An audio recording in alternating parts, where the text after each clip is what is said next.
Good morning, friends. It's good to see you guys. I like all of you a lot. Thanks for being here. Growing up, I had a really fun habit. It was called fighting with my younger brother. And those of you that are siblings in the room, I'm sure can't relate. I'm sure all of you live peaceful and quiet lives, but that's not always the way that it was in the Leavitt home. We fought a decent amount. And when we were really little, this fighting would manifest itself in how we treated each other over our toys. So Matt would be playing with a toy that I really wanted, or vice versa, and no matter how many other toys existed in the world at that moment, we both needed that same toy, right? It didn't matter what other options we had, we both needed that one. So we would wrestle, we'd whine, we'd complain, our parents would have to come and referee and break us up. But one day, my brother figured out how to beat me. See, Matt, that's my younger brother, from early on in life loved water. He loved baths, and as soon as he could learn how to swim, he learned. He actually learned how to swim before I did, even though I'm the older brother in our relationship. And he learned that if he was playing with a toy that I wanted, he could make a beeline for the pool and jump in, and I wouldn't jump in after him. Because I didn't like the feeling of being wet, I liked the comfort of dryness, and so I'd chase him, but as soon as I got to the edge of the pool, I'd stand right on the corner and refuse to jump in. He'd have this force field of water around him, like a moat to his castle. And I'd go and complain to my mom, and she probably laughed at me because this is a hilarious situation. And I'd go back to Matt, and I'd see the toy that I was longing for, the thing that I wanted right in front of me. But I didn't want to risk the comfort of my dryness in order to jump in and get it. Today, we're starting a new sermon series here at the Spring Midtown. We're calling it Radical Faith. We're going to be looking for the next 6 weeks at the story of a guy named Abram. We get his story early on in the book of Genesis. And we're going to examine what his story of faith tells us today in the 21st century, what we can learn from this guy who lived a long, long time ago. And today, we're going to chat a little bit about how God's call to faith in our lives asks us to risk our comfort, asks us to jump into the pool. And on the other side of jumping in, we get the life that we've been longing for all along. We get the toy that we've been longing for all along.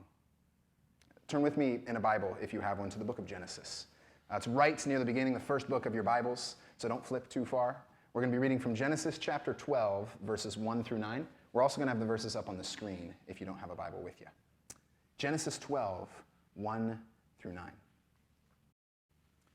Now the Lord said to Abram, "Go from your country and your kindred and your father's house to the land that I will show you. I will make of you a great nation, and I will bless you, and make your name great, so that you will be a blessing. I will bless those who bless you, and the one who curses you, I will curse. And in you, all the families of the earth shall be blessed." So Abram went, as the Lord had told him, and Lot went with him. Abram was 75 years old when he departed from Haran. Abram took his wife, Sarai, and his brother's son, Lot, and all the possessions that they had gathered, and the persons whom they had acquired in Haran, and they set forth to go to the land of Canaan. When they had come to the land of Canaan, Abram passed through the land to the place at Shechem, to the oak at Morah. At that time, the Canaanites were in the land. Then the Lord appeared to Abram and said, "To your offspring I will give this land." So he built there an altar to the Lord who had appeared to him. From there, he moved on to the hill country on the east of Bethel and pitched his tent, with Bethel on the west and Ai on the east. And there he built an altar to the Lord and invoked the name of the Lord. And Abram journeyed on by stages towards the Negeb. This is the word of the Lord. Thanks be to God. So right at the start of this passage here, we're introduced to this dude, Abram. We don't have a whole ton of context as to who he is, where he's come from. He's right in the middle of this Genesis story. And so I actually think it's a little bit helpful to step back and remember where the story started. We're not too far from the beginning of this whole thing. Back in Genesis 1, we learn that God created a good world. And that world was teeming with life and possibility for new life. And then in chapter 2 of Genesis, we learn that humans were made to cultivate the life that existed and to bring about new life, new flourishing. Humans were supposed to be connected to God's presence. They're supposed to cultivate things like peace and justice in the world. They're supposed to bring order out of chaos. They're supposed to create new life through families and through having babies. But humans in this story, in chapter 3, choose not to participate with God. They actually choose to disconnect from God's presence. They choose to say, you know what, we're actually going to take this freedom that you've given us and we're going to use it a different way. And Genesis gives us constant reminders of how humans have shifted their status from being cultivators of life to eliminators of life. Genesis 3 through 11 gives us all sorts of ugly depictions of this severing from the source of life in God.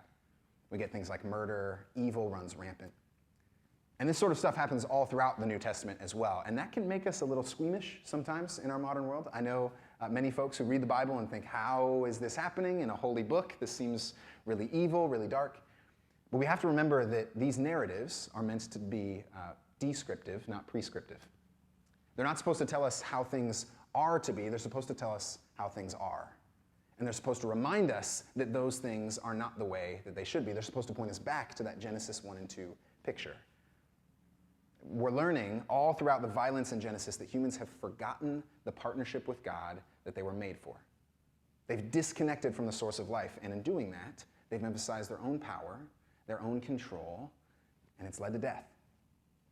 And the Bible uses this ancient form of writing called a genealogy. It's existed for a long time. We have them today. Their genealogies were a little bit different than Ancestry.com for us. They had purposes behind them. The names were specific, and the lifetimes were specific. Genealogies were used in Genesis to tell us how far people have gotten from the source of life. That with each passing generation, death has become more and more prevalent. And just before chapter 12 here, in chapter 11, we get a genealogy. This genealogy tells us where Abram came from. So now we get the context of where we're at in the story. Abram's dad was a guy named Terah. And Terah was from the family of Noah. Some of you might remember the story of Noah, Noah's Ark. Noah was someone who, in the middle of a broken world, who had forgotten God. Noah was somebody who remembered God. He was somebody who walked with God, and his family walked with God. They were kind of the one shining hope in the narrative for God to continue to bring life and flourishing. And so Noah's family was held up in esteem in this narrative. The whole idea was that Noah's family would be the one that God would work through to restore what had been broken. And generation by generation, that failed to happen. The genealogy serves to remind us that generation by generation, as people got farther from Noah, they also got farther from God. And we learn later in the Old Testament narrative, the book of Joshua tells us that Terah and Abram, they worshiped other gods. Their family, who was descendants of Noah, who were people who were part of this family, who was supposed to bring life and flourishing, who knew God, even they had forgotten. And then we find, on top of all of that in this story, if that's not bad enough, right? If the one hope of a family has fallen away from God, we also learn that Sarai, Abram's wife, is barren. She can't have kids. And so this isn't just true metaphorically. This is also true literally, physically, anatomically for them in this space. Life can't seem to come from this family. No matter how hard they try, death now reigns. That's what chapter 11 tells us in the story. There's a theologian named Walter Brueggemann who I think really puts it aptly and concisely. He says it this way: the barrenness of Sarah is an effective metaphor for hopelessness. This text tells us that there is no foreseeable future. There is no human power to invent a future. The human race and human history have just hit a dead end. It's over. That's Genesis 11. That's where we are in this story. When we get Genesis 12, we are coming from a chapter that says everything is ended. The hope of life is gone. And then God speaks. In Genesis chapter 12, when all hope has been lost, God speaks. And this is a reminder to us that even in the darkest parts of human history, God is always wooing and calling people back to life. God has never given up on the restoration of life. God has not given up on any of you. He's not given up on this world. God continues to speak and woo us back to him. Woo us back to that Genesis 1 and 2 picture of life. And that means that our lives always have to be lived in a bit of a tension.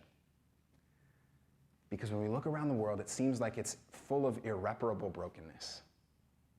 Political divisions, hard times at work, a pandemic that just doesn't seem to go away. Brokenness fills our lives, and yet we also live in a world in which God is always calling us back to him, in which God is always wooing us to live a different sort of story and is calling us into that story. And God's call to Abram here does the same thing. His call to Abram mainly is to risk his comfort so that he could participate in a greater story than the one the world has given him, in a story that brings about redemption and restoration. And he calls him to risk his comfort in three main ways. He calls him to risk his comfort through his identity, through his control, and through his trust. And I want to look at each of those individually because I think they all have something to teach us today in the 21st century. So first, Abram risks his comfort through his identity. Notice where God is calling Abram to leave from. He calls him to leave his family, leave his land, and leave his father's house, which some of you may have in your version, inheritance, something along those lines. It functionally means all that he is due because of his family status. Now, we live in a pretty individualistic culture. Most of us would define ourselves by what we do individually, right? By our political beliefs, by our sexuality, by our work, by our career. We define ourselves based on what we do. But in Abram's culture, you were defined and your identity was always rooted in your family, in your tribe. It was not an individualistic society, it was a collectivistic society, which meant that God calling Abram to leave his land, family, and inheritance here meant God was calling him to leave every worldly identity behind. Everything that the world gives you, everything that the world says defines you, you have to leave those things if you're going to be a part of this new story. God is calling Abram beyond the trappings of his worldly identity so that he can be a participant in his story. And the call of God in our lives is regularly one that does the same thing for us. It's regularly one that forces us to evaluate the identities that the world gives us, the identities that we accept from the world, and test if those are really the identities we're called to have. All of the ways that our culture defines us become subject to the way of God in our lives. And so the question for us becomes, what are the lands, what are the families, what are the inheritances that we have in our lives?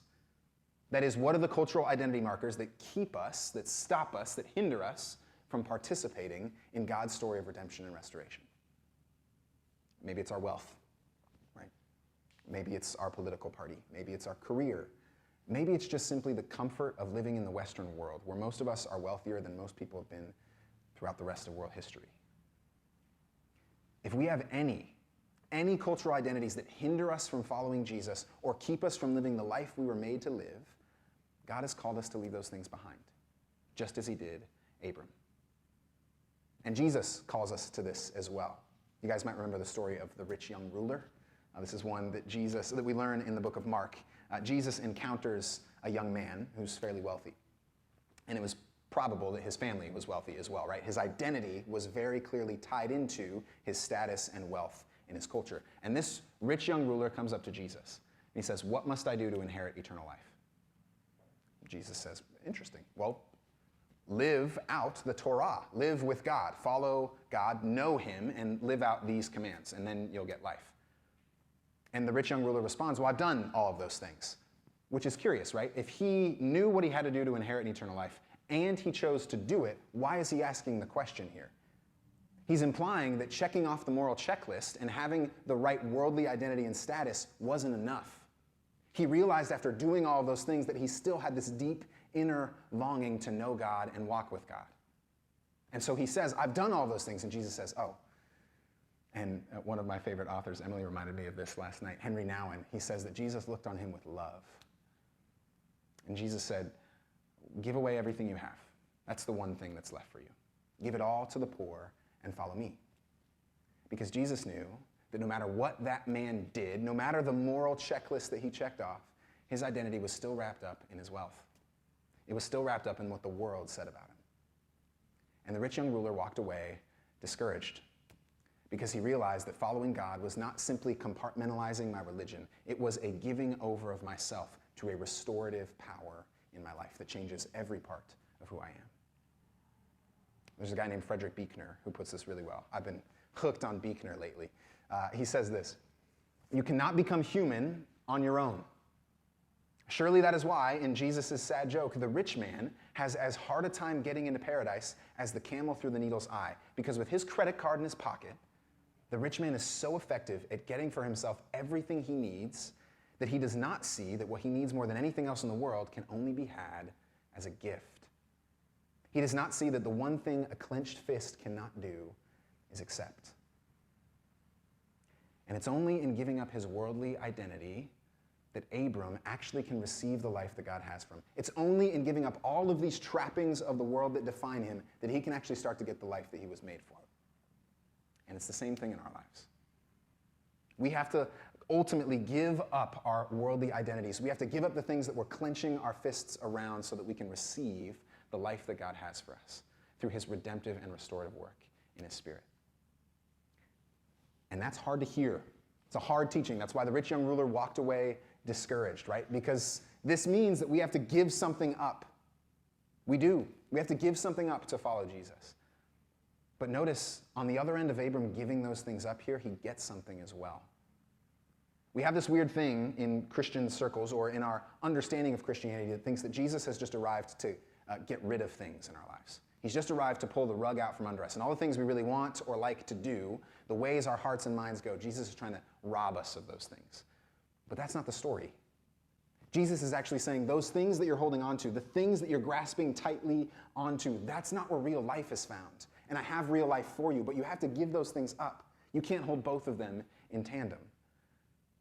And in this story, Abram gives those things up and gets far more than he had before. He gives up his land, but he gets a much more fertile and expansive land in Canaan. He gives up his family, but he gets another family that expands to the ends of the earth. He gives up his inheritance, but he gets a name that lasts for centuries. Abram, or Abraham, as he becomes. Don't get confused by the name. Name changes happen in the Bible sometimes. Tim Keller says that Abram just means dad. Abraham just means daddy, right? One dad, one big daddy, that's the idea here. Abraham just means father of many. Abram means father. Abram, or Abraham, is the father of a multitude of faiths. There are billions of people across the world right now who look to the example of Abraham, who remember his name as an example of faith. This man's name has lasted centuries, millennia. God has made his name great. This promise has come true here. And I think the same thing is true in our lives. I've seen it in my life. The things that I have to leave behind in order to follow Christ, they pale in comparison to what I get on the other end. We spend our days grasping and holding on to things that we think will give us life, and Jesus says that the only way to true life is to release those things and to receive him instead. There's a story that I think illustrates this really well. It's about a guy named Frank. Frank lived in Italy in the 12th century, a while back. And Frank grew up pretty wealthy. His parents were wealthy, and he spent exorbitantly. He loved parties, he loved poetry and music, he loved wearing fancy clothes, and yet deep within himself, in the middle of that wealth, he had this longing that he couldn't quite shake. He wasn't sure where it came from, he wasn't sure why it was there, but it was there. And he felt that those worldly things really weren't enough to sustain him. And one day, he was selling garments, clothing, in his hometown marketplace, and a beggar walked by. And he was going from tent to tent asking people if they could lend him anything, give him anything. And Frank was hanging out talking to somebody else. He was selling some garments, but he noticed the beggar walk by and then out of sight. And eventually, when he finished this business deal, Frank looked around at his tent. He looked at the money that he had, and he felt filled with conviction. And so he ran after that beggar, and he gave him everything he had. All of the proceeds that he had earned, every part of this wealthy lifestyle that he had on his person, he gave away. And then he went home to his dad, and his dad scolded him and beat him. And he went to his friends, and his friends scoffed at him and laughed at him. They said, "You've given away everything. You've given away the world. You've given away your wealth. Every part of your identity you've tossed aside." But Frank felt something that he had never felt with all of that money. He felt a deep connection to the love and grace of God. And Frank knew that regardless of what the world said about who he was, he would be a different sort of person. He would give up the trappings of his life so that he could follow God. And he became a monk. We know him as St. Francis. St. Francis of Assisi. He's one of the most esteemed Christians that we have in church history. He's remembered by so many people across the world. The story of Abram, the story of the rich young ruler, the story of Francis, is to recognize that every part of our lives is subject to God's way of redemption and restoration. Every part of who we are is subject to this new story when we follow him. And Friends in this room, you may not be called to leave your hometown and walk hundreds of miles. You may not be called to give everything you have away and live a life of poverty, but you are certainly called to be willing to leave something. You are called to be willing to leave something behind. There's no life of discipleship to Christ that comes without a change in our identities. But on the other side of that giving something away, we also receive something greater than we could ever expect. So that's the first way that Abram risks his comfort in this story. He risks his identity. But he doesn't stop there. Notice he also risks his control. Did you see at the start of the story, God only calls him to leave? He doesn't tell him where he's going right away. It doesn't happen until much later in the story. God functionally says, hey, you have to leave this stuff behind, and I'll show you as we go what it's going to look like. And Abram has to give up his control of where they're going. And this is not just a walk in the park. This is not just a walk down the street. I actually have a map that I wanted to share with you guys just to illustrate how far this distance really is. And I have a fancy laser pointer, which is really cool. Super helpful. Because I'm not quite tall enough to get up to Haran up there. So Abram and his family start in this little city called Ur. And they actually travel a bit through Babylon up along the Euphrates River to this town called Haran. And his family stops there. But God says, hey, you're not going to stop there. You're actually going to continue on down here. You're going to go all the way down into this land called Canaan. And you'll notice some of these names here. Shechem, Bethel, Salem. These are all parts of what was mentioned in this story. And most scholars would say that this whole journey, in total, if you're traveling 20 miles a day on foot, would take over a month. Just walking in the middle of the desert. He's got sandals on. He's got family with him. We all know what traveling with family is like. Lot and his wife are there. There's got to be some hard conversations, some annoyances, right? His feet are starting to get blistered and bloody. He has to give up his control and live with the difficulty of not knowing exactly where he's going to end up. But he knows instead that he has something from God. His blessing, his promise of life. Friends, God's call in our lives is not something that we have control over from the start. And it's often not something that we can fully grasp as we go. It's something that surprises us often. Following Jesus doesn't mean you get all of the answers for your life, nor does it mean you know exactly where things are going to end up. It does mean that rather than the assertion of your control, you're receiving the promises of Christ in your life.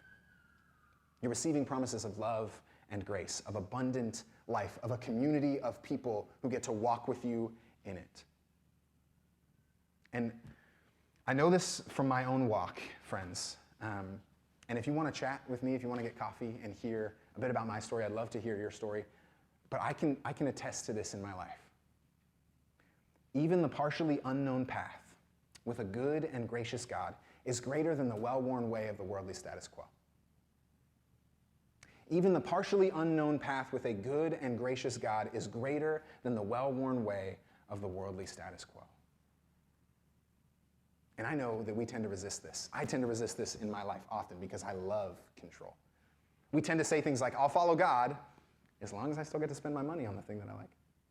I'll follow God, I'll be a Christian so long as I can still have my political allegiances dictate how I see the world. I'll be a disciple of Jesus so long as I really just get to hang out with the people that I like, with people that I enjoy being around, with people who talk like me and act like me. And these sorts of caveats are precisely the things that prevent us from following God, because they're indicative that we're still trying to grasp at control. They're indicative that we are still the ones on the steering wheel. They're indicative that our control is still the priority in our following of God. You can't have it both ways. C.S. Lewis puts it, I think, really helpfully in his book, Mere Christianity.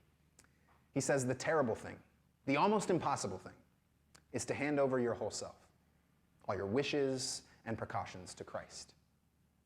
But it's far easier than what we're trying to do instead. For what we're trying to do is remain what we call ourselves, to keep personal happiness as our great aim in life, and yet at the same time be good. We're all trying to let our mind and heart go their own way, centered on money or pleasure or ambition, and hoping, in spite of this, to behave honestly and chastely and humbly. And that is what Christ warned us you could not do. As he said, a thistle cannot produce figs. If I'm a field that contains nothing but grass seed, I cannot produce wheat. Cutting the grass may keep it short, but I shall still produce grass and no wheat. If I want to produce wheat, the change must go deeper than the surface. I must be plowed up and resown.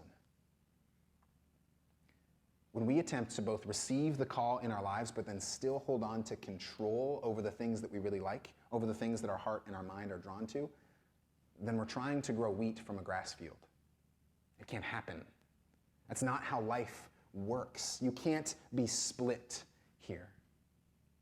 The life of faith risks the comfort of our control because we choose to allow our lives to be resown from beneath the surface, from the very core of who we are.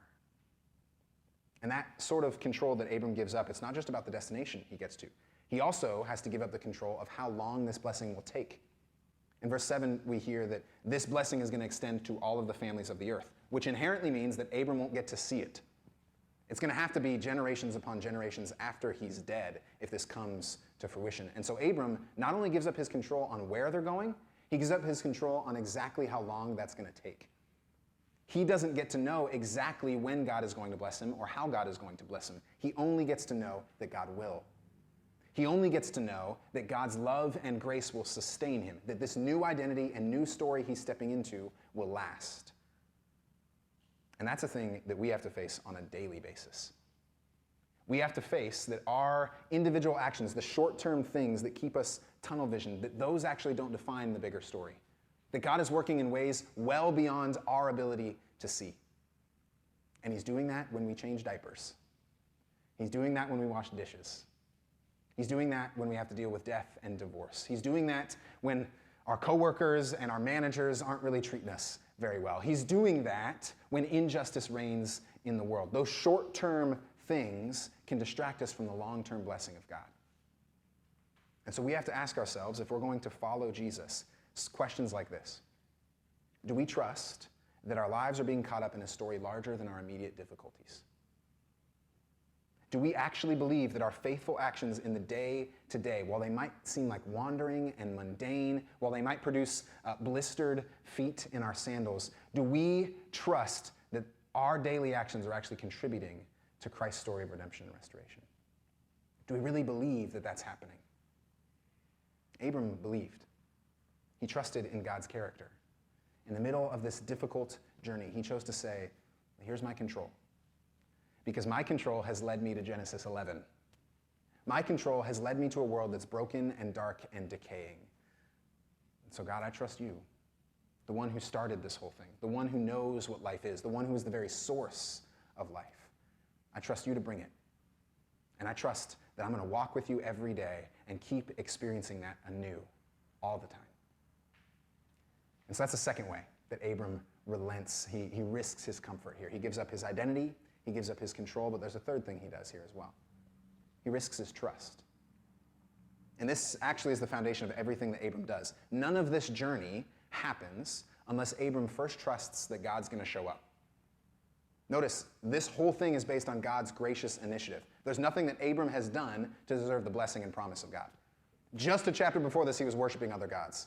He was living with his family in a way that betrayed what that call of life and flourishing really looked like. There's nothing Abram has done other than trust in the character of God in the middle of a world that's filled with death and decay. And he's trusted that God will bring a son, that God will bring life, and that God will use that son to bless the whole world. And guess what? God shows up. We're going to learn about it as we progress through the story. Abram miraculously gets a son through his formerly barren wife, Sarai. There was no possible way that this was going to happen. It's remarkable. It's incredible. It's something that he couldn't ever begin to picture. In the middle of a life filled with death, God brings life forward. But that blessing keeps going. Remember, it has to get to every person of the earth. It can't just stop with Abram's son.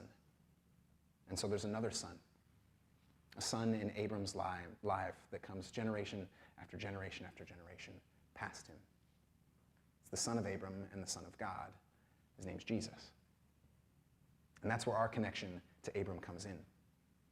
See, we're not reading about Abram because of how remarkable a person he was. We're not reading about him because of how moral and pious he was. You will learn in the next couple chapters that Abram was a pretty messed up dude. He didn't do things well all the time.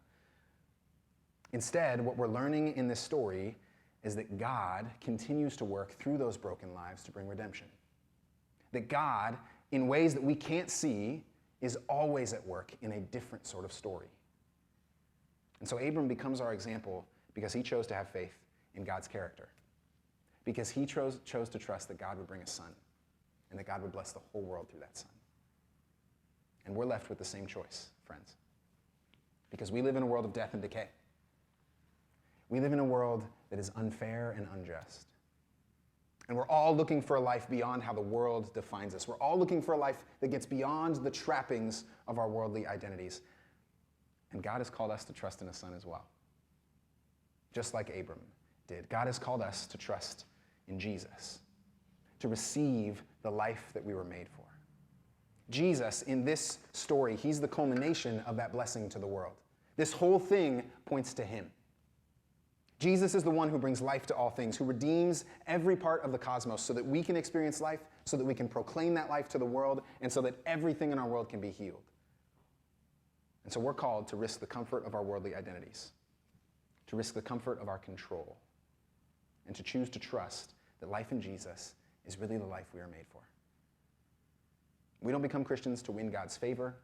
We don't become Christians as a behavior modification tool. We become Christians because we know that the only way to true life is Jesus Christ. We become Christians because redemption and restoration are found in trusting the Son, just as Abram did. That's the story that Abram stepped into. That's the story that each and every one of you are invited to step into. That's the story of what it means to be really, truly human. Friends, let's pray.